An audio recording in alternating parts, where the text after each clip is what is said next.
Welcome student, hope all is well.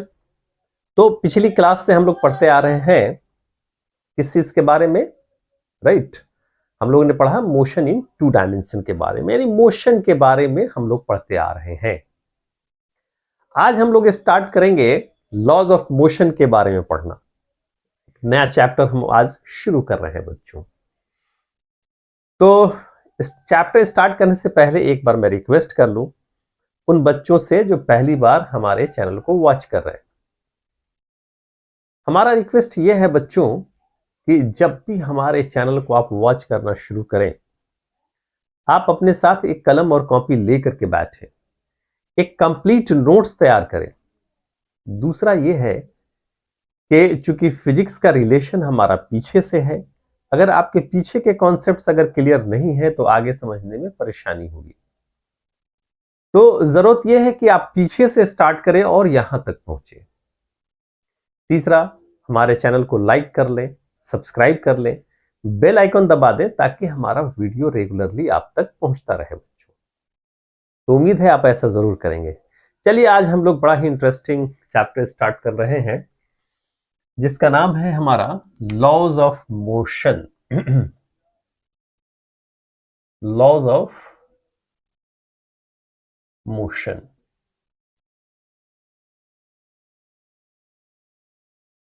तो पहले की क्लास में हम लोगों ने पढ़ा था किस चीज के बारे में? काइनेमेटिक्स के बारे में। यानी काइनेमेटिक्स में आपने क्या देखा? यानी काइनेमेटिक्स में एक तरह से आप क्या देख रहे थे? यानी इफेक्ट को देख रहे थे।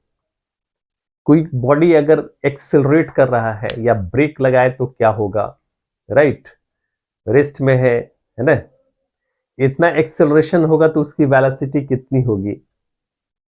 ओके, यानी कहने का मतलब हम लोग जो स्टडी कर रहे थे वो किस चीज के बारे में कर रहे थे? रेस्ट एंड मोशन के बारे में,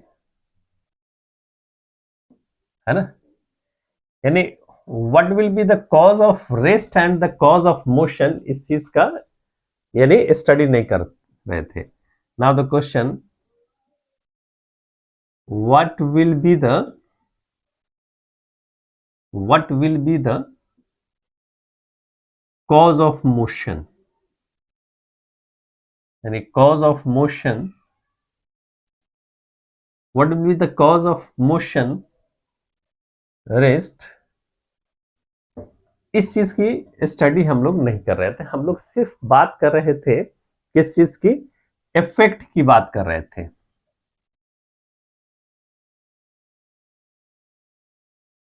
now in this chapter we will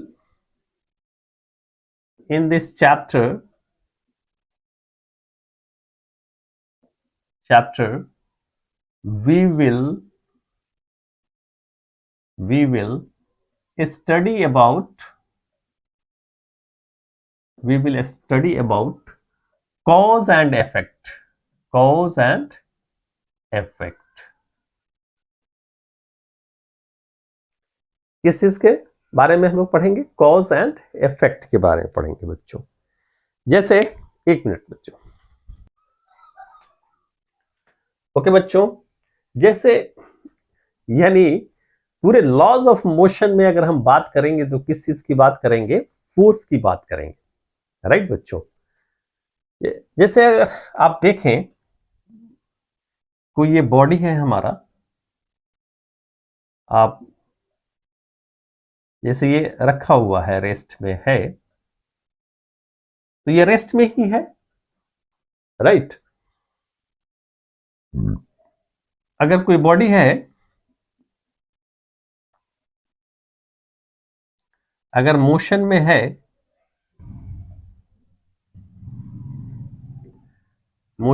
तो क्या हो गया? हमारा मोशन में ही है। लेकिन अगर बॉडी रेस्ट में है, उसको अगर मोशन में लाना है तो आप क्या करते हैं? You will apply the force. यानी इसको मोशन में कौन लाता है? यानी उसका कॉज क्या है हमारा? यानी force is the cause to make the body in motion, यानी फोर्स अभी ये 0 था, अभी आपने इस पे फोर्स लगाया, इसका वेलोसिटी क्या हो गया हमारा, v हो गया। या आप ये कह सकते हैं कि ये जो बॉडी है ये हमारा मोशन में था, आपने क्या किया, फोर्स लगाया, और ये बॉडी क्या हो गया हमारा, रेस्ट में आ गया। यानी now you can say we will study what will be the cause of the motion and the cause of rest. The force is the cause of motion and the cause of rest. यानी किसकी वजह से ये motion में जा रहा है, किसकी वजह से, फोर्स की वजह से, और किसकी वजह से ये रेस्ट में आ रहा है, हमारा फोर्स की वजह से। यानी आप ये कह सकते हैं कि फोर्स इज द, है ना, फोर्स इज द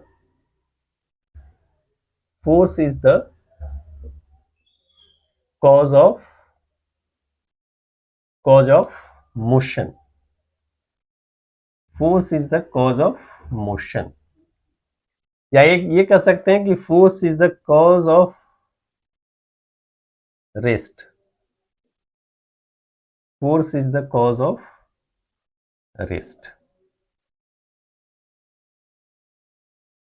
राइट बच्चों, तो एक चीज ये समझ में आया क्या कि हमारा फोर्स ही क्या है, हमारा मोशन का क्या है, या रेस्ट में है या बॉडी या मोशन में है, उसका क्या है, हमारा कॉज है। राइट, या यूनिफॉर्म वेलोसिटी से मूव कर रहा है या एक्सेलरेट कर रहा है, उन सब का कॉज क्या है, हमारा फोर्स है। अगर किसी बॉडी पे अगर हमारा नेट फोर्स हमारा 0 है, राइट, बॉडी रेस्ट में है, आप फोर्स लगा रहे हैं, नेट फोर्स क्या है, हमारा 0 है, तो बॉडी क्या है, हमारा रेस्ट में है। या आप ये कह सकते कि बॉडी अगर मोशन में है और वहां पे भी आप फोर्स लगा रहे हैं, नेट फोर्स हमारा क्या है, वहां पे 0 में है, तो क्या है, बॉडी हमारा यूनिफॉर्म मोशन में ही होगा। राइट, लेकिन अगर नेट फोर्स कुछ ना कुछ हमारा एक्ट अगर करेगा, राइट, अगर बॉडी हमारा रेस्ट में है, अगर उस पर नेट फोर्स कुछ ना कुछ अगर एक्ट करेगा, यानी नेट फोर्स अगर 0 नहीं होगा तो उसको क्या करेगा, मोशन में ले आएगा। या बॉडी ऑलरेडी मोशन में है और उसी डायरेक्शन में अगर नेट फोर्स एक्ट करेगा तो बॉडी को क्या कराएगा, हमारा एक्सेलरेट कराएगा। या अपोजिट डायरेक्शन में नेट फोर्स एक्ट करेगा तो बॉडी को क्या कराएगा, वो रेस्ट में लेकर के जाएगा। राइट बच्चों, तो नाउ यू कैन से, है ना, यानी you can learn the force is the cause of motion या rest, you can say. Right बच्चों, चलिए आइए हम आगे देखते हैं। दूसरी चीज क्या है हमारा,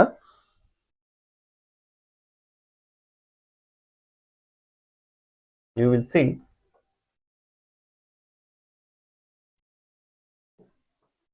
यानी हम बात करते हैं किस चीज की, फोर्स की। राइट बच्चों, तो फोर्स की यूनिट क्या हो जाएगा, हमारा फोर्स का यूनिट होता है हमारा न्यूटन, है ना, जिसको आप कैपिटल N से डिनोट करते हैं। और दूसरा एक यूनिट होता है हमारा क्या, डाइन, ये आपका SI यूनिट हो गया, और ये हमारा हो गया CGS यूनिट। अब हम फोर्स की जब हम बात कर रहे हैं तो हम ये जान ले कि कितने तरह का फोर्स होता है हमारा इन जनरल, है ना। तो इन जनरल हम स्टडी अगर करते हैं फोर्स का, तो अगर हम बात करें टाइप्स ऑफ फोर्स की, टाइप्स ऑफ फोर्स, तो टाइप्स ऑफ फोर्स में हमारा एक फोर्स हो गया हमारा क्या, एक फोर्स हो गया हमारा यानी नॉन कांटेक्ट, एक फोर्स हो गया हमारा कांटेक्ट फोर्स, दूसरा हो गया हमारा क्या, non contact force, non contact force, तीसरा हमारा वीक फोर्स हो गया, और न्यूक्लियर फोर्स हो गया,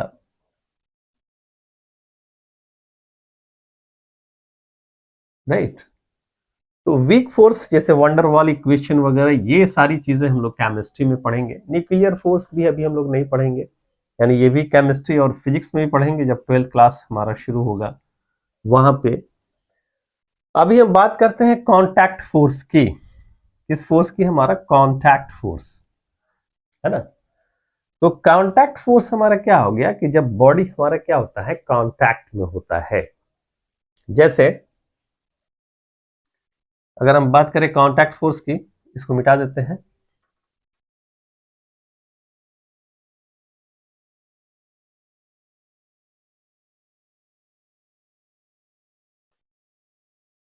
हम बात करते हैं किस चीज की? कांटेक्ट फोर्स की।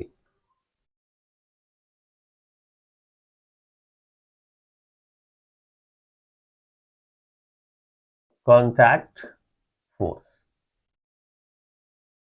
तो कांटेक्ट फोर्स में हमारा आ गया क्या? एक तो हमारा क्या हो गया? Normal reaction, normal reaction.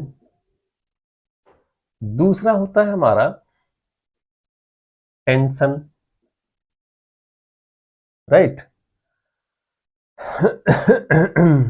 Tension हो गया हमारा, नॉर्मल रिएक्शन हो गया, स्प्रिंग फोर्स हो गया, स्प्रिंग फोर्स हो गया, और normal reaction, tension, spring force, force of friction, force of friction, right बच्चों। अब जैसे नॉन कांटेक्ट फोर्स है, नॉन कांटेक्ट फोर्स, जैसे उसमें हमारा क्या आ गया? ग्रेविटेशनल फोर्स आ गया, ग्रेविटेशनल फोर्स आ गया, इलेक्ट्रिक फोर्स आ गया, इलेक्ट्रिक फोर्स आ गया,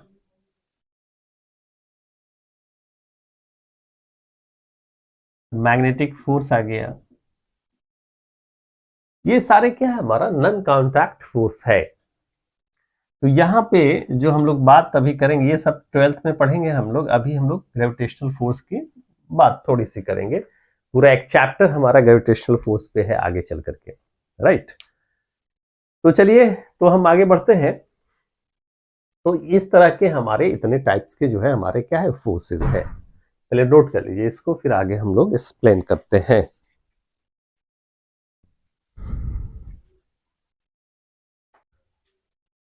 ओके बच्चों, तो आइए हम एक एक कर करके देखते हैं।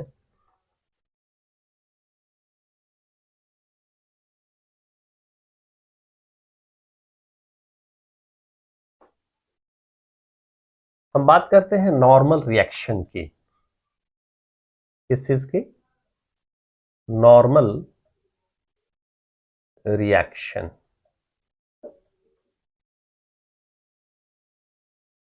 नॉर्मल रिएक्शन क्या है? ये हमारा कांटेक्ट फोर्स है। जैसे देखिए,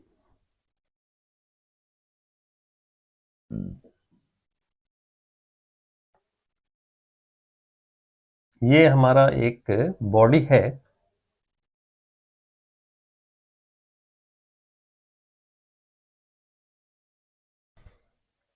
एक काम करते हैं, नॉर्मल रिएक्शन से पहले हम बात करते थे ग्रेविटेशनल फोर्स की, है ना। यानी we are talking about the weight. तब ये समझाना आसान होगा।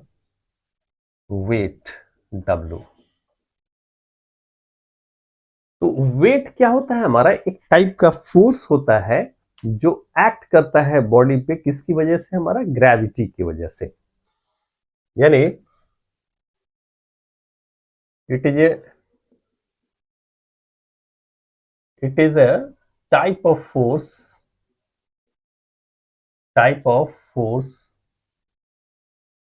acting on the body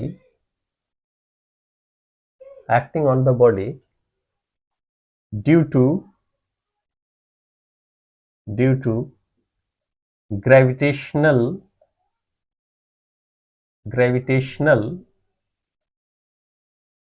pull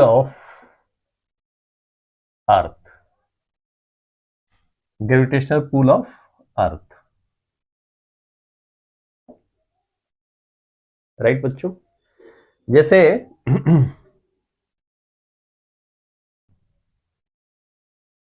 यानी ये हमेशा जो एक्ट करेगा किधर करेगा, towards the centre of the अर्थ। जैसे बॉडी ये है हमारा, मास m है, तो ये क्या होगा, हमारा ग्रेविटेशनल फोर्स की वजह से ये इस तरफ हमारा एक्ट करेगा हमेशा towards the centre of the earth, right बच्चों। और ये वेट हमारा क्या होगा, mg। यानी अगर आपने यहां पे रखा है तो यहां पे भी जो एक्ट करेगा वो किधर एक्ट करेगा, हमारा towards the centre of the अर्थ। अगर आपने यहां पे रखा है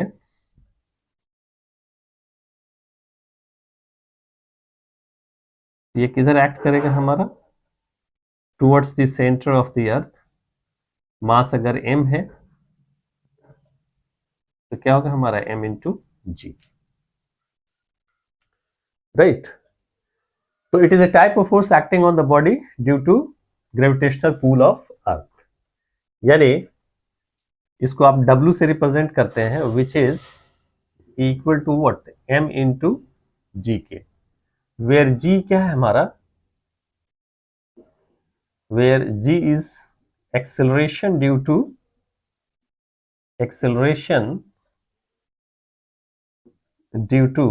gravity, acceleration due to gravity. चलिए नोट कर लीजिए इसको।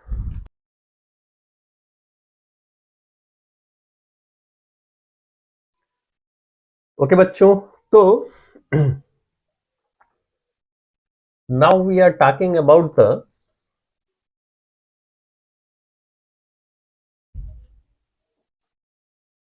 Normal reaction. नॉर्मल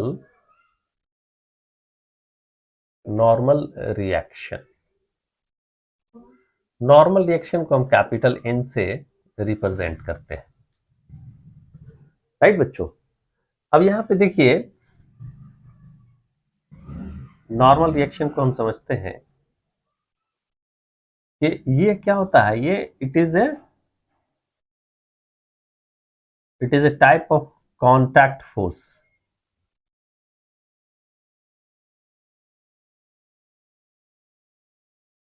यानी जहां पे सरफेस हमारा जो कांटेक्ट में होता है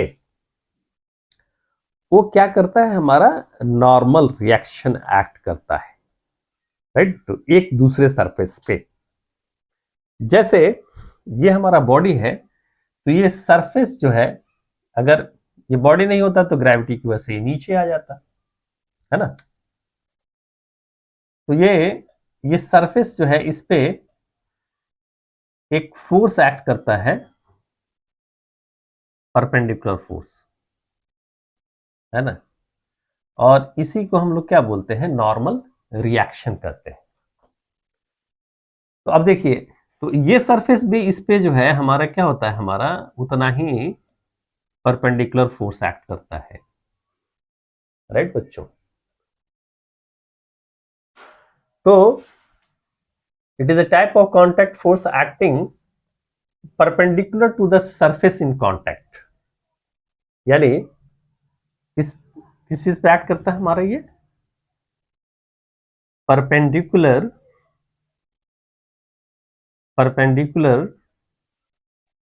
to the surface in contact. और एक फोर्स और भी अगर आप देखें, ये अगर मास m है तो एक वेट भी इस पे क्या करेगा, हमारा एक्ट करेगा, m इंटू जी। यानी इस तरह से ये इतने सारे फोर्सेस हमारा एक्ट कर रहा है। अगर सिंपली एक बॉडी की बात करें मास m पे, तो m पे आपका दो फोर्स एक्ट कर रहा है, एक n और एक mg। राइट बच्चों, तो ये था हमारा नॉर्मल रिएक्शन। या आप इसको ऐसे भी देखें,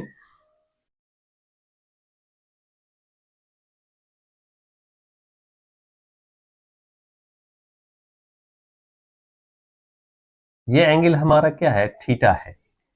राइट बच्चों, तो अब जैसे आपने यहां पे एक बॉडी रख दिया, ओके, तो एक चीज यहां पे अगर आप देखें तो ये जो सरफेस इस पे क्या लगाएगा, हमारा नॉर्मल रिएक्शन लगाएगा, जो कि परपेंडिकुलर टू द सरफेस होगा। ओके बच्चों, और ये भी, ये सरफेस भी, ये बॉडी भी इस पे वही नॉर्मल रिएक्शन लगाएगा। ये परपेंडिकुलर इस पे लगा रहा है तो ये इस पे लगा रहा है। राइट, अच्छा, एक फोर्स और इसमें यहाँ पे एक्ट करेगा, जो कि क्या होगा हमारा, क्या होगा हमारा, ये mg होगा। ये फोर्स भी हमारा, अगर मास m है तो क्या हो जाएगा हमारा, m इंटू जी। ओके बच्चों, वो अलग बात है कि इसका कंपोनेंट आप ब्रेक करेंगे तो ये एंगल अगर थीटा है तो ये क्या होगा हमारा थीटा, और इस तरफ क्या हो जाएगा हमारा, ये हो जाएगा mg cos थीटा, और ये हो जाएगा mg sin थीटा। तो ये चीज हो, तो अब अगर आप देखें तो इस वाले को, इस पे कितना फोर्स लग रहा है, इस पे, इस बॉडी पे। अब अगर आप देखें तो इसका एक कंपोनेंट है ना, किसके अपोजिट लग रहा है, रिएक्शन के अपोजिट, और एक फोर्स इस डायरेक्शन में हमारा एक्ट कर रहा है। ठीक है, now you understand the normal reaction क्या है ना। तो नॉर्मल रिएक्शन हमेशा जो सरफेस जो कांटेक्ट में होता है उस पे क्या होता है, हमारा परपेंडिकुलरली एक्ट करता है बच्चों। ठीक है, आइए मिटा देते हैं इसको। अब हम लेते हैं टेंशनल फोर्स, टेंशन।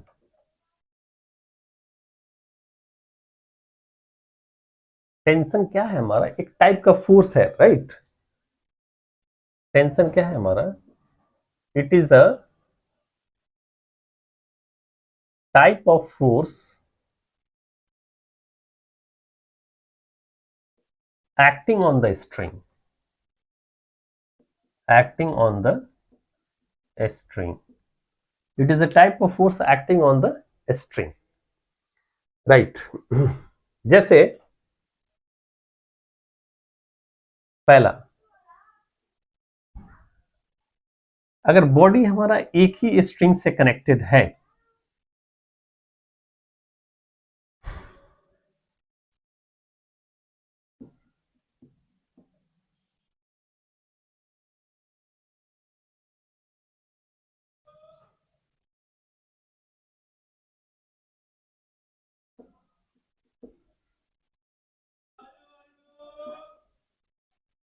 तो when the bodies are connected with,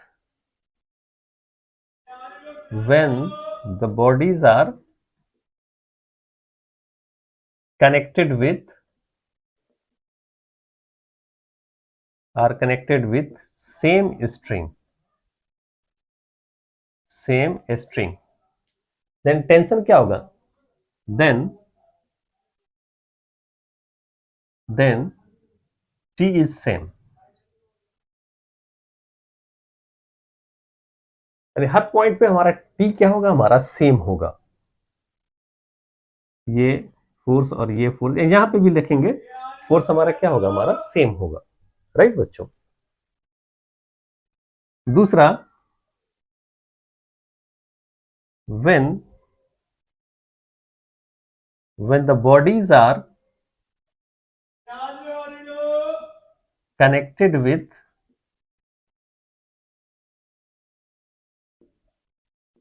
different string,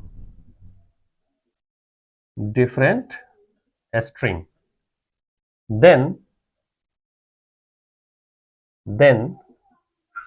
tension are different, अब जैसे लेते हैं हम लोग क्या, इसमें एक और हम बॉडी कनेक्ट कर देते हैं।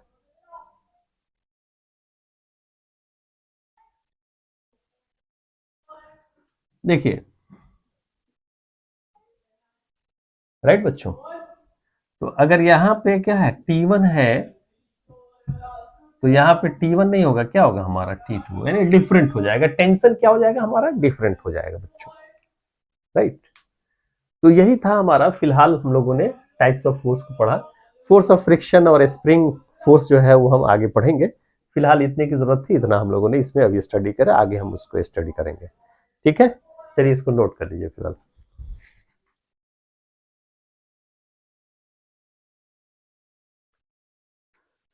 ओके बच्चों, तो आइए हम देखते हैं Newton's first law of motion, right बच्चों। Newton's first law of motion. Newton's first law of motion क्या कहता है, ये हमारा, यानी कोई भी बॉडी हमारा क्या होता है, स्टेट की अगर हम बात करें तो क्या हो सकता है, स्टेट ऑफ रेस्ट और स्टेट ऑफ मोशन। तो दो तरह का स्टेट है हमारा, एक तो क्या है हमारा स्टेट ऑफ रेस्ट है,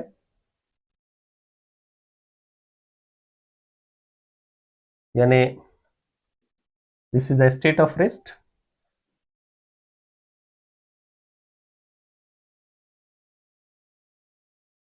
और दूसरा हो गया हमारा स्टेट ऑफ मोशन।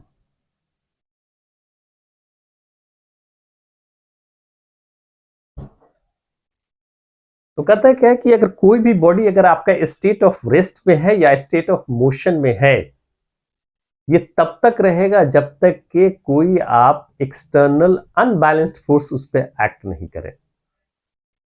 मान लीजिए कि इस पे आप फोर्स लगाएंगे, अगर वो बैलेंस फोर्स हो जाएगा, यानी नेट फोर्स अगर आपका 0 हो गया तो फिर मूव नहीं करेगा, राइट। तो क्या करना है, एक्सटर्नल अनबैलेंस्ड फोर्स, यानी बैलेंस्ड फोर्स नहीं, क्या हमारा अनबैलेंस, यानी नेट फोर्स कुछ ना कुछ हो, तो हमारे बॉडी का स्टेट क्या होता है, हमारा चेंज हो जाता है।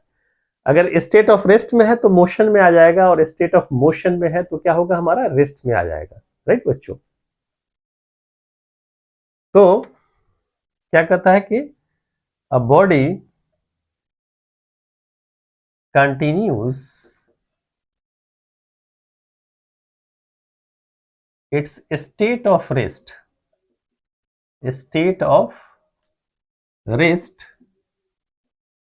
or of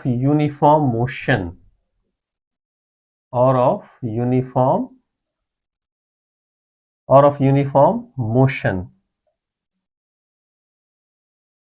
unless and until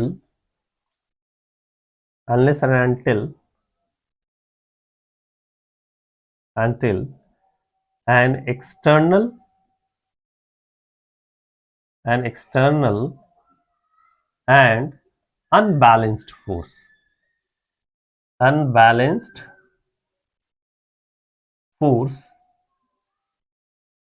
acting on the body,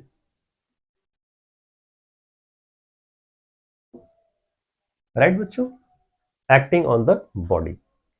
और एक खास चीज ये है कि Newton's first law of motion को लॉ ऑफ इनर्शिया भी बोलते हैं। Newton's first law of motion is also called law of inertia. Law of inertia. Right बच्चों, तो ये था हमारा क्या, Newton's first law of motion बच्चों। चलिए इसको नोट कर लीजिए।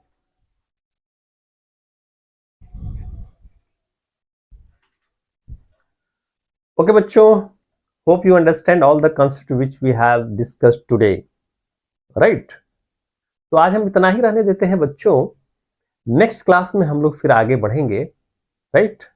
तब तक के लिए बाय बच्चों।